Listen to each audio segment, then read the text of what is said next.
Hi, welcome back. Your finger is right in the lens. Hello, welcome back. I'm continuing to make masks here in the studio, and I'm starting to add a little bit of nose wire. From my previous video, I showed you how to make masks using this pattern. So you'll also get to see a little bit of the process of that because I'm in the middle of making a ton right now. I've already got this pretty much done. So I'm going to just turn this right side out. I've been using this chopstick to get that corner. I find that to be quite helpful. There we go. That's a nice corner right there.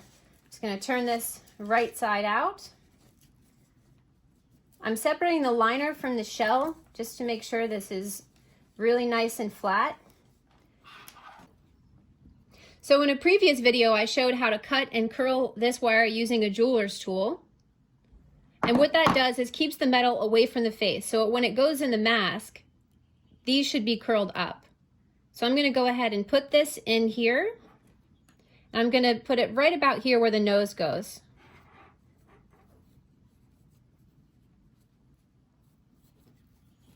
I'm making it centered on this center seam. Give it a little curl so it fits in there nicely. And I'm going to drop a pin because the stitch is going to be just one little stitch all the way through. Okay, so now I'm going to do these last 3 steps to finish this one off for the done pile.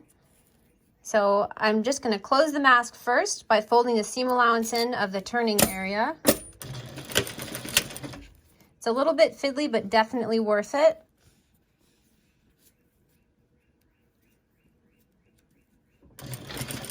This also reinforces the straps because they're going to be pulled on a good deal. Okay, now to the wire. I'm just going to do a nice sweeping stitch along the perimeter of the wire. Not too tight.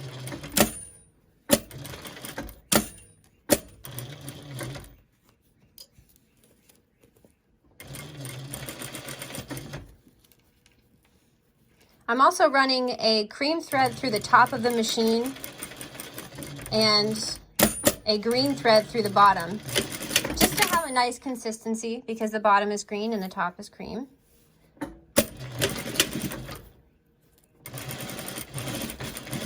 All right, so that mask is all done, ready for snipping and then being sent to someone who needs it.